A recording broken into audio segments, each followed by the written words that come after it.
and to American policy that makes us an evil empire, as if we're the evil empire, not the countries named by President Bush.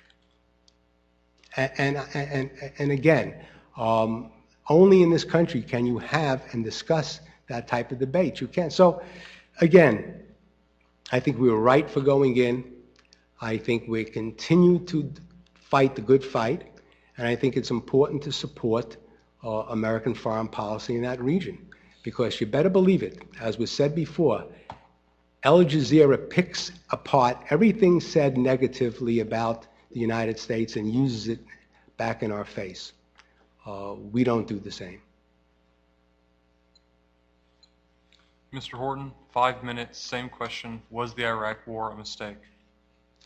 Here I was going to celebrate the fact that 7 years later we can finally talk about foreign policy without accusing anyone who claims to know better than whatever our government is doing of somehow being guilty of treason and somehow undermining and betraying our soldiers. Well, supporting this war is betraying the soldiers. Over 4,100 of them have died so far. And when someone says that I think we made the right choice, they're revealing to you right there, we had a choice. Iraq didn't attack us. We weren't defending ourselves. What our country did was wrong. We launched a war. In fact, Bob Woodward's book, not the most recent, but a couple of books ago, quotes James Baker III, the former Secretary of State under George Bush Sr. When George Bush Jr. went on TV and gave his speech and said, Saddam Hussein, you have 48 hours to leave the country, and I'm sending in my army anyway, just in case you do, that James Baker turned to his friend on the couch and said, I told him not to do that. Now, is James Baker, the former Secretary of State of this country, undermining the troops and giving fodder to Al Jazeera to use against our wonderful war effort? How about General Scowcroft when he wrote, Don't Attack Saddam in the Wall Street Journal in October of 2002? Was he a traitor, and was he deliberately sabotaging and undermining our troops to suggest that he knew better than his best friend's son, acting on the advice of the neoconservative war party? Hardly. America is not an empire, but you're to understand that North Korea is an empire. Iran and Iraq, they're an empire, but we're not. We have bases, hundreds of bases, in over 100 countries around the world. We have the greatest navy, the greatest amount of political, economic, and military influence in virtually every country on every continent on this planet. It is an empire the world has, the likes of which the world has never known. To deny it is an empire, to pretend that only a left-winger or some kind of socialist would call this an empire, is just to fly in the face of the facts. Andrew Bacevich isn't a socialist. He teaches at the Naval War College. He calls it an empire. Pat Buchanan is no pinko.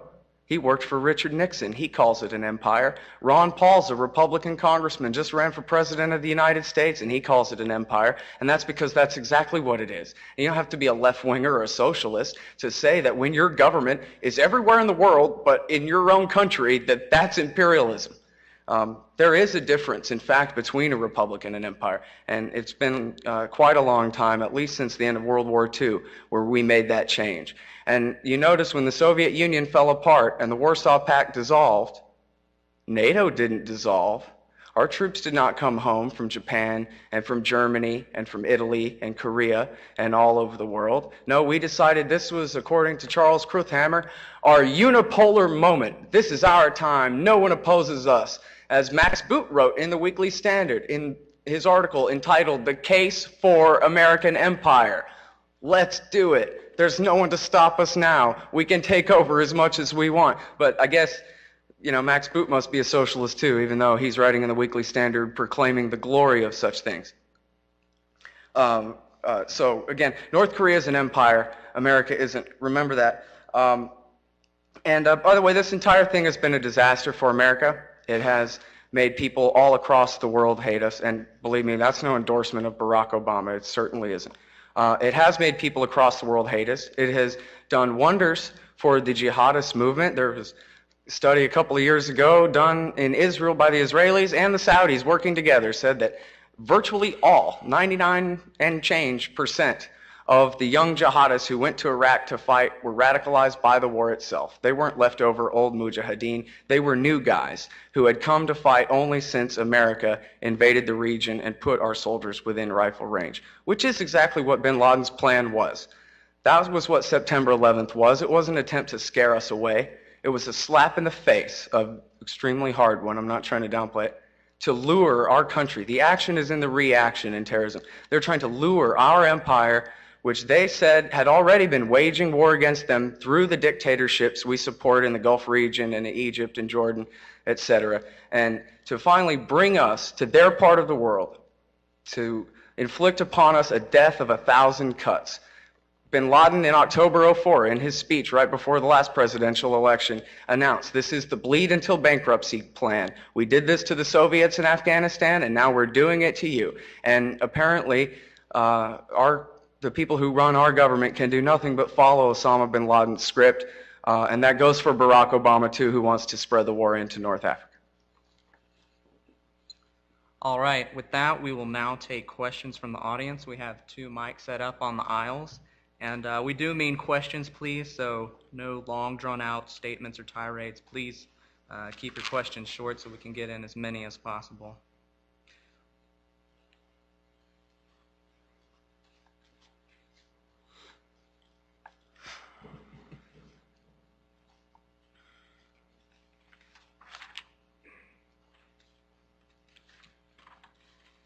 I realize this is a debate on international terrorism, but do you think our next president, whoever he may be, will be most tested in foreign affairs by a terrorist or by the Russians? 3 minutes each. Start with Dr. Question was, the next president, whoever would he be tested by terrorists or the Russians? Most securely tested by the terrorists or by the Russians? Okay, by both. Obviously, we see signs of it already occurring with Putin and certainly the machinations over Georgia. That's a test of America because they believe America is strung out between Afghanistan and Iraq and with her eye towards the problem which might occur in Iran. And certainly we will be tested. We always have been tested in the modern world ever since the 70s. We've been tested by Islamic fundamentalists. We were tested right after the Iranian Revolution when terrorism was exported. We certainly were tested in the Lebanon for many years when our people were held hostage.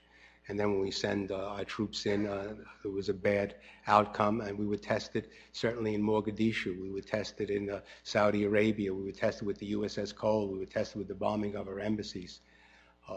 The point is, we know who our enemy is. Our enemy is Islam, militant Islam. Certainly, I'm not standing here and telling you we're at war with the Irish Republican Army, with the Shining Path, or with Basque separatists.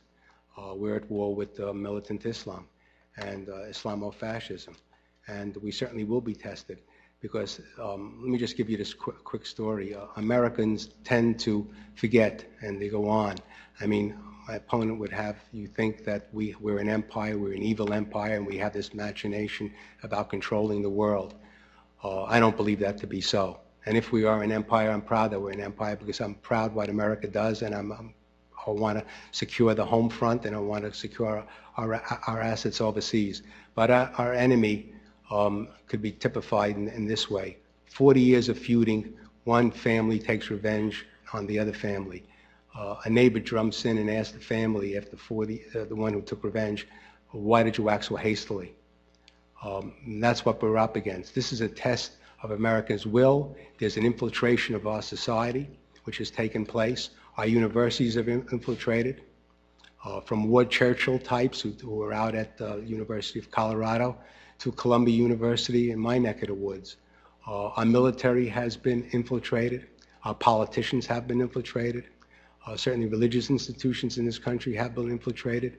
It's a significant test. And make no mistake about it, it's not just America's presence in another region of the world. We don't have to be present for them to hate us. If there's anybody naive in this audience and think that we withdraw all our bases from all over the world and place them here in the United States, that we'd be free from attack of ever, I'm not willing to bet the ranch on that. have another 30 seconds?